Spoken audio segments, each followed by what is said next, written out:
सिद्ध परमात्मा को नमस्कार करेंगे। ओम नमः सिद्धेभ्य। ओम नमः सिद्धेभ्य। ओम नमः सिद्धेभ्य।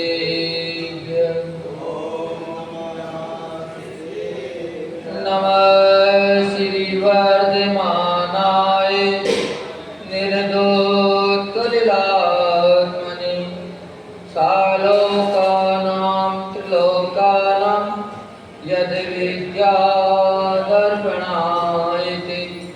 यद्विद्यादर्पणायते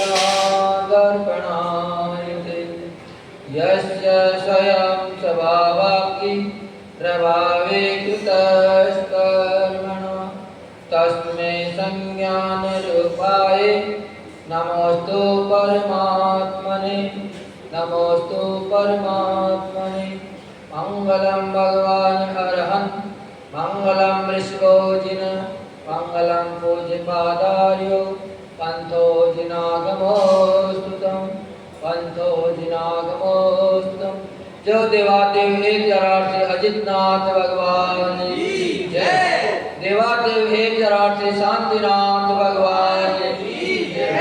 वर्तमान शासन श्री भगवान महावीर स्वामी की जय। 2400 तीर्थंकर भगवान की जय।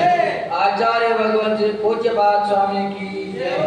गुरु नाम गुरु सूर्य गच्छाचार्य श्री विराट सागर जी महामुनिराज की जय।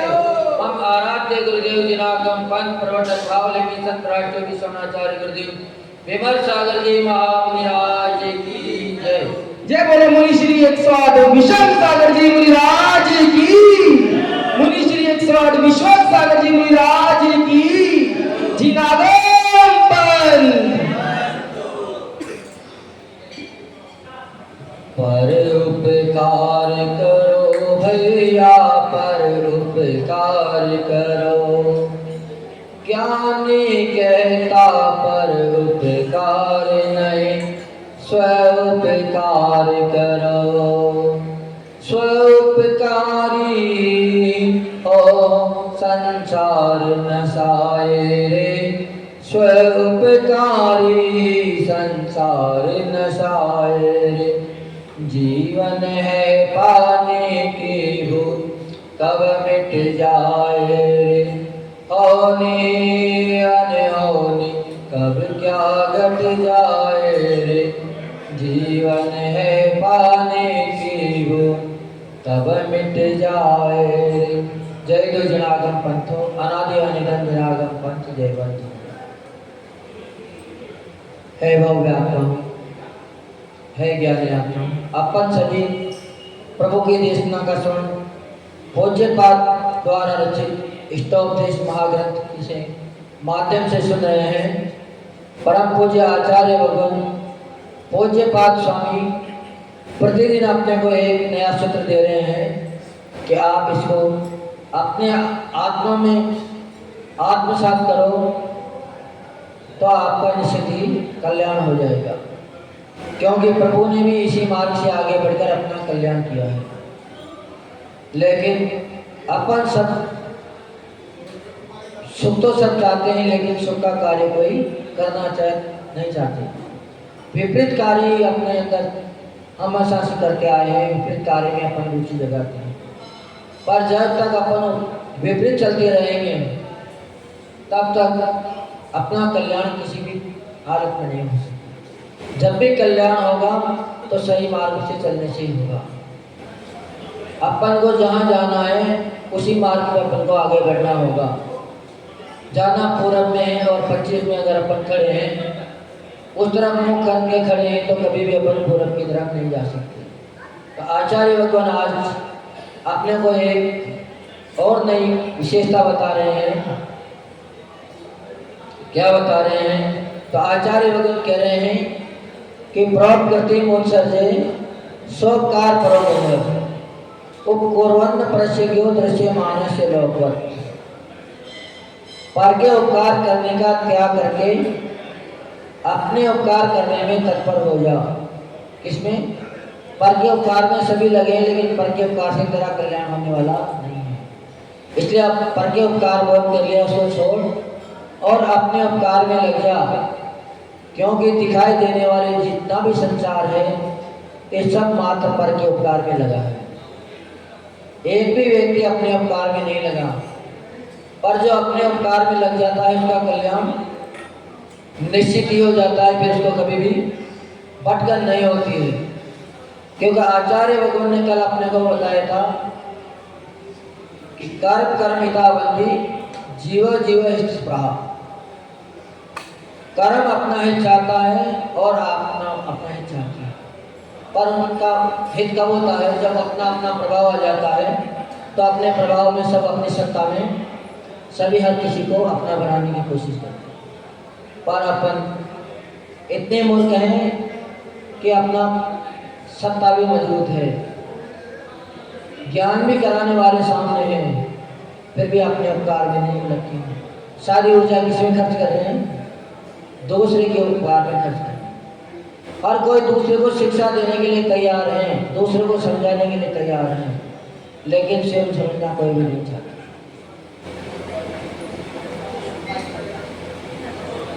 हर जगह एक ही चर्चा है, पर उपकार करो, करना भी चाहिए। उपकार करना अच्छी बात है, सहायता करना अच्छी बात है, लेकिन कब करना चाहिए ये आचार्य भगवान आज इस गाथा में अपने को बता रहे हैं। क्योंकि आचार्य भगवान ने पर उपकार की बात नहीं करी। भगवान महावीर स्वामी ने परोपकार को नहीं अपनाया। भगवान महावीर स्वामी कहते हैं कि स्व उपकार करो, पहले अपना उपकार करो, फिर दूसरे का उपकार करो। जो अपना उपकार कर लेता है, जो सही मार्ग पे चल पड़ता है, वो दूसरे का उपकार तो स्वतः ही कर देता है। बिना करे ही दूसरे का उपकार हो जाता है। व्यक्ति मात्र देखते ही समझ जाते हैं, देखते ही शिक्षा ले लेते हैं, और उनको कहने सुनने की जरूरत नहीं है। पर अपन दिन रात दूसरे के उपकार की बात सोच रहे हैं। परिवार में सबसे पहले अपने उपकार के विषय में सोचिए, फिर अपन दूसरे का आत्म कल्याण कैसे हो इस बारे में भी सोचिए। लेकिन दूसरों की चिंता सबको है, अपनी चिंता किसी को भी नहीं। अपने को 24 घंटे मिले हैं। कितने घंटे मिले हैं? प्रतिदिन 24 घंटे का समय अपने को मिलता है। आँख खुलती है तो 24 घंटा। अपन अब उसमें क्या करें क्या नहीं करें अपने ऊपर है। अपन दूसरे का उपकार करें या अपना उपकार करें। भगवान ने तो पहले अपना उपकार किया है, फिर दूसरे का उपकार में लगे।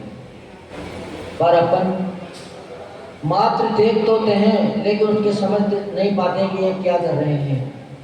एक दृष्टांत आता है मकर संक्रांति का। जब भरत चक्रवर्ती अपने महल के ऊपरी खंड में पहुंचे, तो उन्होंने जैसे ही आकाश में देखा तो सूर्य विमान बहुत नजदीक था, पर उनकी दृष्टि भी बहुत तेज थी।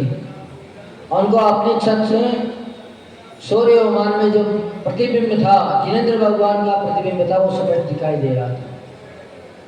क्योंकि सम्राट चक्रवर्ती सम्यक दर्शन को प्राप्त था, जैन अनुयायी था, दिगंबर साधुओं की सेवा करने वाला था। जैसे ही उसने जिन बिंब को देखा, उसका मन श्रद्धा से झुक गया और उनको नमस्ते किया। विचार आया कि हम वहाँ तो नहीं पहुँच सकते, पर यहीं से क्यों न भगवान को अर्घ समर्पण कर दें, यहीं से भगवान का नमन कर दें, अभिषेक कर दें। तो उन्होंने तुरंत शुद्ध जल मंगवाया और वहीं खड़े होकर सूर्य की तरफ 3 धारा दी, और सीधी धारा उसको ऐसे दिख रही थी जैसे भगवान के बिंब के ऊपर ही पड़ रही। तो वही क्रिया दूसरों ने भी देखी, पर दूसरे देखकर यह तो समझ रहे कि सम्राट सूर्य को अर्घ दे रहा है, सूर्य को नमस्कार कर रहा है, पर यह कोई भी नहीं समझ पाया कि वास्तव में सम्राट सूर्य को नमस्कार कर रहा है या किसी और को कर रहा है। क्योंकि उनको दिख नहीं रहा था, उनको तो मात्र सूर्य दिख रहा था। तो अपने को बस इसी उलझन में अपन फंसे हैं, अपने को दूसरे के उपकार में भलाई दिख रही है, पर जो व्यक्ति दूसरे को उपकार कर रहा है उसका प्रयोजन अपन समझ नहीं पा रहे। अपन सोच रहे कि भगवान ने भी तो सभी का उपकार किया है, भगवान ने भी सभी को सलाह दी है, सभी को समझाया है, ये बात तो सबको दिख रही है, पर ये बात किसी को नहीं दिख रही कि पहले भगवान ने अपना उपकार किया। क्योंकि भगवान ने जब तक अपना स्वयं का उपकार नहीं हुआ तब तक मुझसे एक शब्द भी बाहर नहीं निकला और उन्होंने दिशा लेते ही मौन ले लिया। पर जैसे ही उनको केवल ज्ञान की प्राप्त हो गई तो स्वयं का तो उपकार हो गया। अब उनको किसी बात की चिंता नहीं थी कि अब हमारा कल्याण हो जाएगा, अब तो हमारा कल्याण होना निश्चित है, अब तो इन कर्मों से छूटना निश्चित है। क्योंकि अगर सेना में सेनापति को वश में कर लिया जाए, राजा को वश में कर लिया जाए, तो पूरी सेना तो स्वतः ही वश में हो जाती है। तब भगवान ने क्या कर लिया, 4 गाद्या कर्मों को परास्त कर दिया, उनको अपने वश में कर लिया। अब उनको किसी बात की चिंता नहीं थी। पर अपन ऐसे मूर्ख हैं कि अपन ने अभी एक भी कर्म को परास्त नहीं किया, रात दिन मात्र कर्मों के पीछे दौड़ रहे हैं, कर्मों को ही प्रतिदिन मार रहे हैं, क्योंकि अपने ऊपर कर्मों का ही प्रभाव है, अपने ऊपर पारिवारिक जनों का ही प्रभाव है। जब तक प्रभाव विशेष रहता है तब तक सब अपने में मिलाने की कोशिश करते हैं। अगर पानी में आप एक बाल्टी पानी है और एक मुट्ठी शक्कर भी डाल दो तो क्या वह मीठा हो जाएगा? नहीं। पर अगर आप उसमें 10 मुट्ठी शक्कर डाल दो तो निश्चित ही वो पानी भी मीठा हो जाएगा, क्योंकि उसमें शक्कर का प्रभाव बढ़ जाएगा। तो प्रभाव बढ़ना जरूरी है, पर अपन समझें कि प्रभाव किसका बढ़ाना है, कर्मों का बढ़ाना है या आत्मा का बढ़ाना है। जब तक अपन कर्मों का प्रभाव बढ़ाते रहेंगे, कर्मों के हिसाब से चलते रहेंगे, तब तक अपना संसार ही बढ़ता रहेगा, लेकिन मोक्ष की प्राप्ति अपने को नहीं हो सकती। पर आचार्य भगवान यही समझा रहे हैं इस कथा में कि अब कर्मों का साथ देना छोड़ो और अपने आत्मा का साथ दो, ताकि आपका कल्याण हो जाए, आप मंजिल पर पहुंच जाओ, क्योंकि स्व का कल्याण करने वाला ही मंजिल पे पहुंचता है। आचार्य भगवान ने एक सूत्र दिया है,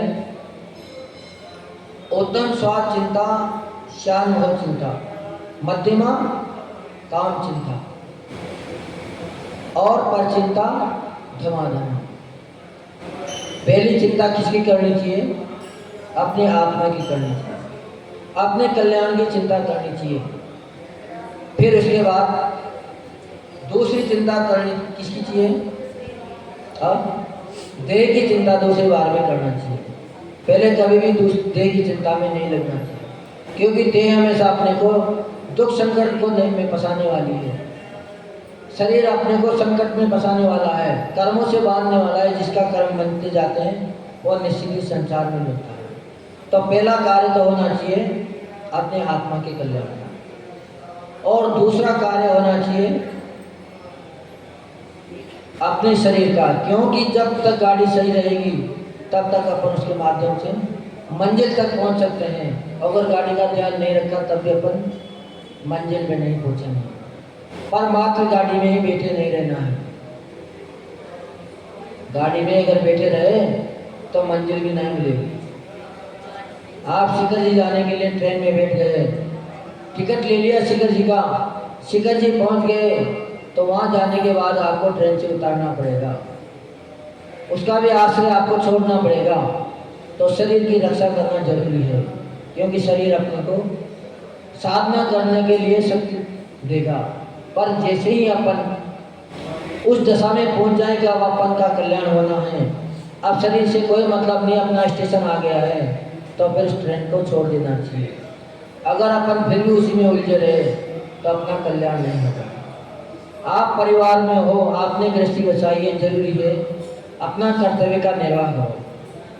कर्तव्य का निर्वाह करने के लिए भगवान महावीर स्वामी मना नहीं करते हैं, क्यों? कर्तव्य का निर्वाह करना ही पड़ेगा। पर कब तक? जब तक आपका परिवार आपके आश्रित है। जब परिवार अपने आश्रित से ऊपर उठ गया, उसका अपने ऊपर कोई महत्व नहीं रह गया, फिर उसको सलाह देना छोड़ दें।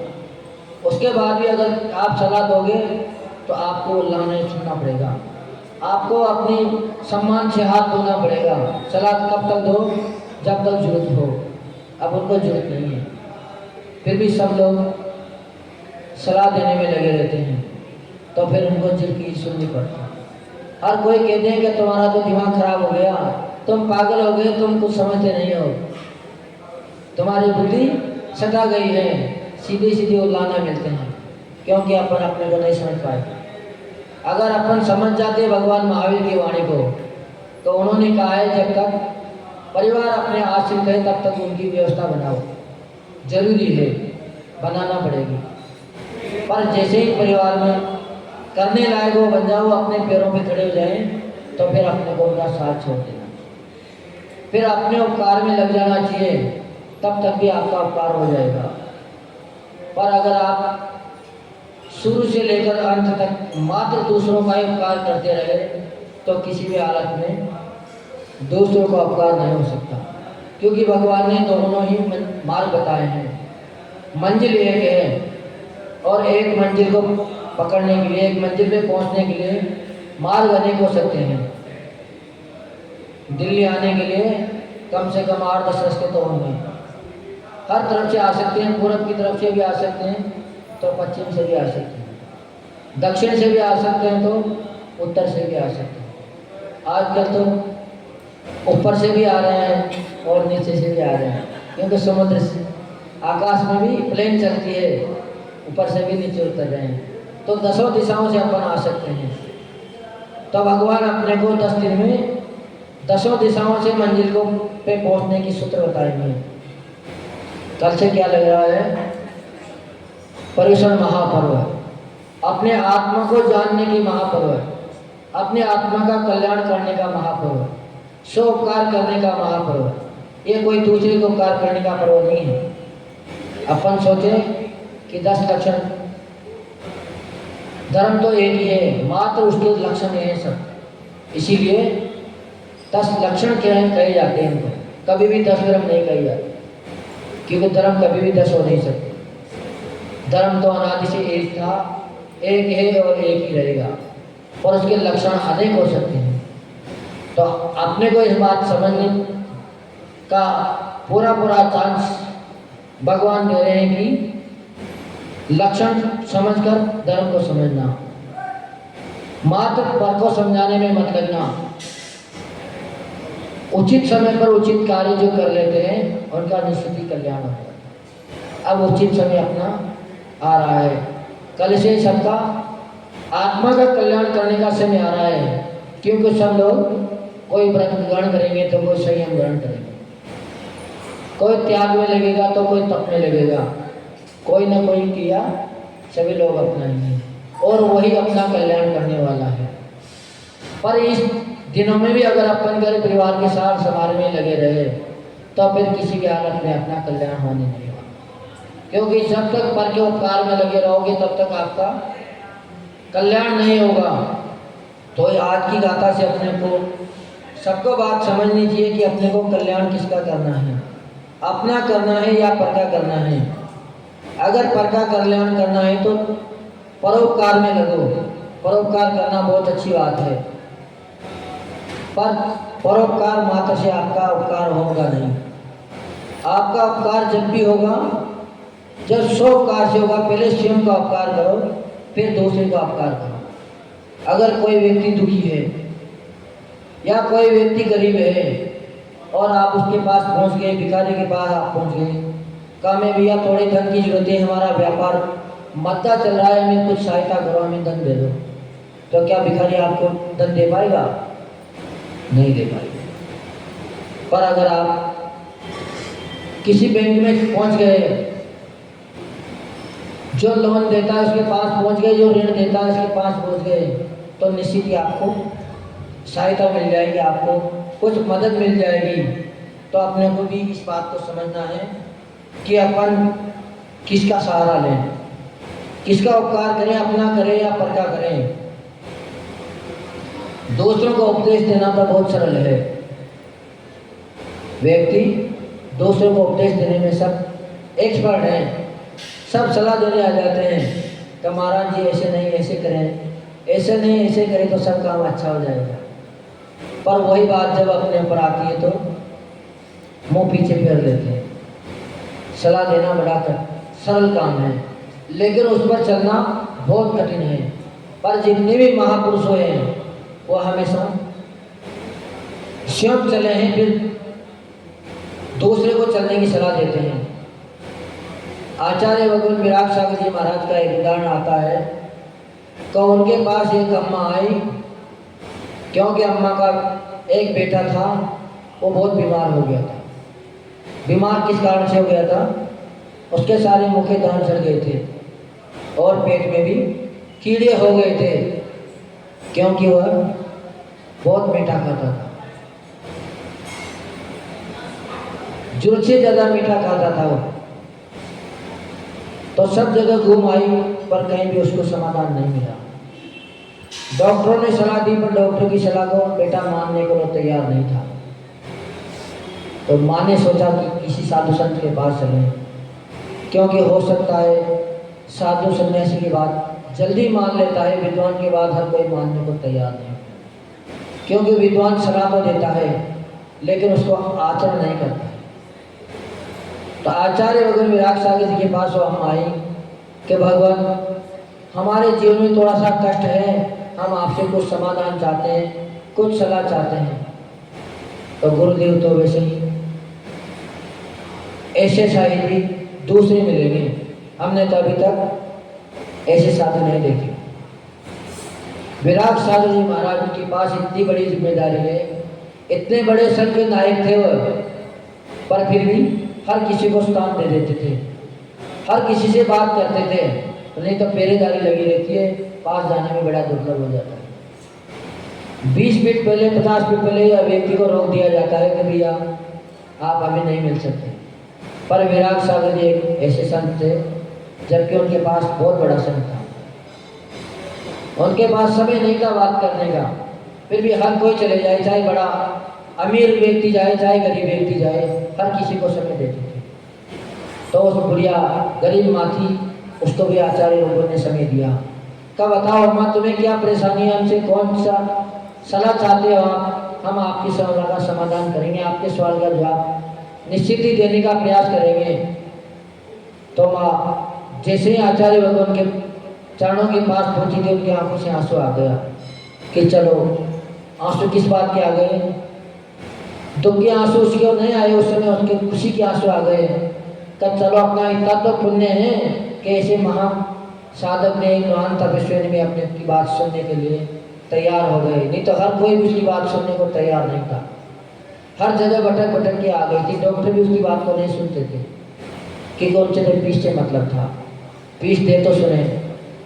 जब आचार्य भगवान से उन्होंने कही कि भगवान में वैसे तो कोई परेशानी नहीं है, सब सुख शांति में है, जितना मिलता है उनसे हम अपना पेट भरते हैं, प्रभु का गुणगान करते हैं, स्तुति करते हैं और दिन व्यतीत कर रहे हैं।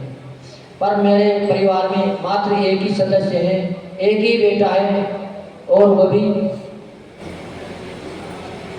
बीमार हो गया है, उसके मुंह में के पूरे दांत चढ़ गए हैं, पेट में कीड़े पड़ गए हैं। सब डॉक्टरों ने एक ही बात कही कि इनका गुड़ का त्याग करा दिया जाए, मीठे का त्याग करा दिया जाए, तो ये स्वस्थ हो जाएगा, अन्यथा ये स्वस्थ नहीं हो सकता। आचार्य भगवान भी उस समय से मीठा खाते थे, उनका त्याग मीठे का नहीं था, तो आचार्य भगवान ने उनको त्याग की नहीं की। कहा अम्मा 7 दिन बाद में आना, हम तुम्हें इसका सही समाधान ढूंढ के बताएंगे। 7 दिन बाद अम्मा फिर आई, पर फिर भी आचार्य भगवान पूरा मीठा त्याग नहीं पाए।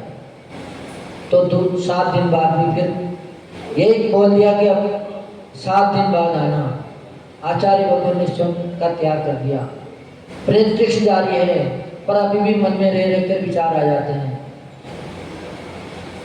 कब मीठा बहुत अच्छा होता है, मीठे के साथ ही चरपरा खाया जा सकता है, अगर मीठा नहीं हो तो चरपरा भी नहीं खा सकते। 3री बार अम्मा आए, तब भी उन्होंने कोई जवाब नहीं दिया, फिर भी 7 दिन के लिए और बोल दिया। जब अम्मा पूरे महीने के बाद उनके पास आई तो आचार्य भगवान ने तुरंत उनसे कहा कि अम्मा आज हम आपके सवाल का जवाब दे देंगे, हम आपके बेटे को गुड़ का त्याग करवा देंगे, मीठे का त्याग करवा देंगे। तो उन्होंने समाधान दिया कि ये कीड़े कब मिटेंगे, कब बेटा तुम गुड़ का त्याग कर दे, तुम मीठे का त्याग कर दे। तो अम्मा जड़ से बोल उठी, हे भगवान आप तो साधु महाराज थे, आपने हमें इतना क्यों भटकाया, 1 महीने से आप चक्कर लगा रहे हो, क्या ये आपके लिए उचित था? तो आचार्य भगवान सहज भाषा में बोले कि अम्मा जब तक आपको हमने उत्तर नहीं दिया तब तक हम स्वयं मीठा खाते थे, गुड़ खाते थे, हम इसको कैसे त्याग कराते थे? हो सकता है मीठे का त्याग कराते इसका जीवन ही समाप्त हो जाए। तो आचार्य भगवान विद्वान पुरुष होते हैं जो पहले स्वयं अनुभव करते हैं। उन्होंने पहले स्वयं ने गुड़ का त्याग किया, 1 महीने तक उन्होंने गुड़ नहीं खाया। जब उनकी इच्छा भी खत्म हो गई फिर भी उनके शरीर पे कोई साइड इफेक्ट नहीं आया, तो समझ गए कि गुड़ का त्याग किया जा सकता है, मीठे बिना भी जीवन जिया जा सकता है। फिर उसने बच्चे को समझाया। जब ये सारी बात वार्ता बच्चे ने सुनी तो अनेकों डॉक्टर थक गए थे उनको त्याग कराने के लिए कहने थे, पर फिर भी वो त्याग नहीं कर रहा था। पर आचार्य भगवान की बात सुनते हुए उन्हें सोते ही कह दिया कि आज के बाद मैं कभी भी मीठा नहीं खाऊंगा, आज से मेरा पूर्णतः त्याग है मीठे का, गुड़ का ही नहीं संपूर्ण प्रकार का मेरा मीठे का त्याग है, क्योंकि आचरण से ही प्रभावित होते हैं। जब आचरण जीवन में घटित होने लग जाते हैं तो हर कोई प्रभावित होने लग जाता है। आचार्य विद्यासागर जी के लिए कहते हैं कि वो मात्र बुंदेलखंड से बाहर नहीं निकले। बाहर क्यों नहीं निकले? ऐसा उन्होंने वहाँ क्या देख लिया जो बाहर नहीं निकले? हो क्या देखा वहाँ? हाँ, उन्होंने वहाँ की क्रिया देखी। एक छोटी सी बालिका जब वो जंगल में पानी भर रहे थे, तपस्या कर रहे थे, तो पानी भरने आई तो उसकी विधि देखी उसने पानी छानने की। पूरी विधि उन्हें स्वतः आगम के अनुसार करी और पूरी विल्सा ने भी जैसे कि तैसे वापस कुएं में पहुंचा दी। तो आचार्य भगवान ने सोच लिया कि यह क्षेत्र अपनी साधना के लिए उत्कृष्ट है, यहाँ अपने को किसी से कुछ कहना नहीं पड़ेगा, किसी को उपदेश देना नहीं पड़ेगा, बिना उपदेश ही हमारी चर्या बन जाएगी। उसी दिन विद्यासागर जी महाराज ने कहते हैं कि संकल्प कर लिया कि हम इस क्षेत्र को छोड़ के बाहर नहीं जाएंगे, और वाकई में बाहर भी नहीं गए। उन्होंने कभी भी अपनी प्रभावना का प्रलोभन नहीं किया कि बाहर प्रभावना करेंगे। यह जरूरी नहीं कि छात्र व्यक्ति को प्रलोभन से बाहर आते हो, ऐसा भी नहीं है, क्योंकि हर व्यक्ति जानकारी लेते हैं। हमारे गुरुदेव भी जब बड़ो चतुर्मास किया था सन 14 में, तो दिल्ली वाले खूब गए थे कि गुरुदेव आप दिल्ली में भी चलो, दिल्ली में बहुत बढ़िया चर्या होती है। पर गुरुदेव ने उनकी एक भी नहीं सुनी।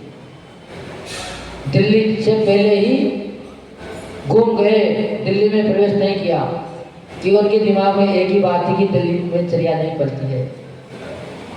सबसे यही सुन रखी थी कि दिल्ली में चर्या नहीं है। दिल्ली में जो भी साधु जाते हैं, जो भ्रष्ट हो जाते हैं, तो गुरुदेव यहाँ नहीं आए। पर जब जानकारी मिली कि दिल्ली में भी चर्या हो सकती है, फिर भी कितने दिन के लिए आए? मात्र 8-10 दिन के लिए। तो 8-10 दिन तो जैसे तैसे करके भी अपना साधना कर लेंगे, निभा लेंगे। आगे अगर अच्छी लगेगी तो रहेंगे, नहीं तो वापस लौट आएंगे। जब पूज्य गुरुदेव ने गाजियाबाद में चतुर्मास किया तो वहाँ भी बड़ी मुश्किल से आए थे, पर उन्होंने जिम्मेदारी ले ली थी। जितनी जितनी क्रिया गुरु महाराज ने बताई उनकी सारी जिम्मेदारी एक ही व्यक्ति ने ले ली थी कि पूरी जिम्मेदारी हम करेंगे। पूरी क्रिया आपको 4 महीना तक हम परमानेंट आपके पास रहेंगे। जम्मू प्रसाद जी उन्हीं के कहने पर पूज्य गुरुदेव बड़ो गाजियाबाद में आए। फिर उसके बाद यहाँ बुलाया गया, तो मात्र 8-10 दिन के लिए आए थे। पर जैसे चर्या देखी तो फिर दोबारा सोते ही आने का मन हो गया। कब दिल्ली में भी चलना चाहिए, क्योंकि अभी चर्या कम है, पर उपदेश देंगे तो चर्या बढ़ जाएगी। तो जैसे पूज्य गुरुदेव आए उन्होंने उपदेश दिया तो उसका प्रभाव भी पड़ा। ऐसा प्रभाव पड़ा कि इस मान नगर में से भी हर कोई व्रत लेने के लिए तैयार हो गए। एक चतुर्मास में ही कम से कम 3-4 लोग तो उनके संग में भर्ती हो गए कृष्णानगर। सबने व्रत ले लिया, आजीवन ब्रह्मचर्य ले लिया कि अब हम आप ही के संग में रहकर साधना करेंगे, दीक्षा करेंगे। तो ऐसा भी नहीं है कि कोई आते नहीं, पर जब तक उसका समाधान नहीं मिल जाता तब तक नहीं आते। तो अपने को पहले अपना उपकार पहले करना है, बाद में उपकार दूसरों का करना है। तो अपने उपकार करने का समय बहुत नज़दीक आ रहा है, मात्र 20 में पूरे 24 घंटे भी नहीं है। वैसे तो प्रतिदिन ही अपने उपकार के लिए है, पर जब पर्व आ जाते हैं, त्यौहार आ जाते हैं तो सोते ही उसके ऊपर रुझान बढ़ जाता है। गुरु अगर अपने नगर में आ जाते हैं तो हर कोई चौके लगाने की सोच लेते हैं कि शुद्ध भोजन करेंगे, पर जब तक साधु संत नहीं आते हैं तो कोई भी नहीं सोचते कि अपन शुद्ध भोजन बनाएं, क्योंकि नीम नहीं है। अब जब नीम वाला आ जाएगा तो उसका तो नीम पलवाना ही है, तो उसके नीम के साथ साथ अपना भी नीम स्वतः ही हो जाता है। इसीलिए कहते हैं कि साधना अगर करनी हो तो संग में पहुंच जाना चाहिए। कभी भी घर में साधना करने के चक्कर में नहीं रहना चाहिए। घर में कभी साधना होती नहीं है। घर में कितनी भी व्यवस्था बना दी जाए, कितने भी सामान जुटा दी जाए, फिर भी घर में कभी भी साधना नहीं होती, क्योंकि घर में मोह प्रबल होता है। मोह लगा हुआ आता है। अगर थोड़ी सी भी परेशानी आ गई तो निश्चित ही अपन अपने सामायिक छोड़ के अपने सामायिक का चिंतन हटा के परिवार की तरफ झुका देंगे। पर जब आप बाहर चले जाओगे तो फिर आपको कोई पूछने वाला नहीं रहेगा। आप एक उपवास नहीं 10 उपवास करोगे तो भी कोई मना करने वाला नहीं रहेगा। और घर में आपने एक आसन भी कर लिया तो कहेंगे कि पानी की तो छूट रख ही लेना, क्योंकि आपके पीछे वही जीव हैं, आपको गर्त में गिराने वाले जीव पीछे लगे हैं। सब केचुए जैसे हैं, एक टांग से नहीं 10 टांग से पीछे लगे हैं। पीछे खींचने में ही सब लगे रहते हैं। तो अपने को अपना कल्याण देखना है, उनके पीछे नहीं लगना है। 10 दिन में आप जितना कर लोगे वो अपने लिए करोगे, बाकी जिंदगी भर दूसरों के उपकार में लगे रहो। और जब तक अपन दूसरों के उपकार में लगे रहेंगे तब तक अपन आगे नहीं बढ़ पाएंगे। तो आचार्य भगवान ने आज सही मौके पर अपने को सही सूत्र दे दिया कि शोभ का उपकार छोड़ो, ये पर का उपकार छोड़ो और शोभ का उपकार अपनाओ। अपना उपकार करो, दूसरे के उपकार में मत लगो। खूब कमा लिया, उनका उपकार हो गया, अब अपना भी कल्याण कर लो। अपना अगर कल्याण कर लोगे तो निश्चित ही आपको मंजिल मिल जाएगी। और अगर इतना बताने के बाद भी अगर दूसरे में ही लगे रहे तो कभी भी अपना कल्याण हो नहीं सकता, क्योंकि मेले दर्पण में कभी भी चेहरा दिख नहीं सकता। दर्पण स्वच्छ करना ही पड़ेगा। जब आप अपना कल्याण चाहते हो तो घर गृहस्थी आपको छोड़नी पड़ेगी, तब त्याग के मार्ग पर आपको बढ़ना पड़ेगा। जैसे ही आप आत्मा के मार्ग पर बढ़ोगे तब त्याग के मार्ग में बढ़ोगे तो निश्चित ही आपका कल्याण हो जाएगा। तो इस सूत्र को अपने समझें और जो समय सामने आ रहा है उसका भरपूर लाभ उठाएं, ताकि बाद में पछताना ना पड़े, क्योंकि समय आता है और निकल जाता है। समय कभी रुकने वाला नहीं है। सूर्य निकला है, आपने खिड़की खोल ली है तो प्रकाश मकान में पहुंच जाएगा, और खिड़की नहीं खोली तो शाम होते ही सूरज तो ढल जाएगा। 10 दिन बाद त्यौहार के दिन तो निकल जाएंगे, लेकिन आप हाथ मलते रह जाओगे। फिर सोचोगे कि हम तो कुछ भी नहीं कर पाए। तो 10 दिन में जितना हो सके उतना खूब करना, क्योंकि सबसे पुण्य का अवसर मात्र ये 10 दिन ही कहलाते हैं। सभी लोगों के लिए चतुर्मास नुकसानदायक होता है। बरसात का काल को सबको नुकसान वाला मानते हैं, लेकिन एक जैन समाज ऐसा है तो उस नुकसान वाले समय में भी अपना पुण्य बढ़ा के बहुत कुछ पा लेते हैं। क्योंकि जिसका पुण्य बढ़ जाता है, जो समय में बीज जमीन पर डाल देते हैं उनको ही बाद में फसल मिलती है, पर जो समय में बीज नहीं डालते हैं तो फसल की भी किसी भी हालत में नहीं मिलती है। तो अपन निश्चित ही अपने समय पर धर्म का बीज अपने आत्मा में डाल दें। एक तरह से नहीं, आचार्य भगवान 10-10 तरह से अपने को समझाएंगे। एक लक्षण नहीं दे रहे हैं, 10-10 लक्षण बता रहे हैं कि इतने इतने फायदे हैं। फिर भी अपन अगर अपने फायदे की बात नहीं समझ पाएंगे तो फिर कल्याण नहीं होगा। इसलिए अपन सभी अपने मतलब की बात को कम से कम समझ ही जाए। जय परम पूज्य राष्ट्रपति विश्वनाचार्य गुरुदेव विमर्श सागर जी महामुनिराज की जय। तपस्वी सद्गुरु श्री 108 विषम सागर जी महाराज की, गुरु श्री 108 विषम सागर जी महाराज की जय हो। जिनागम पंत जिनवाणी स्तुति के लिए खड़े होंगे सभी। जिनवाणी जग मैया जन्म दुख मिट दो, जिनवाणी जग मैया जन्म दुख मिट दो, जन्म दुख मिट दो, मरण दुख मिट दो, जिनवाणी जग मैया जन्म दुख मिट दो, जिनवाणी जग मैया जन्म दुख मिट दो। 9 बार नमो का मंत्र पढ़ेंगे सभी।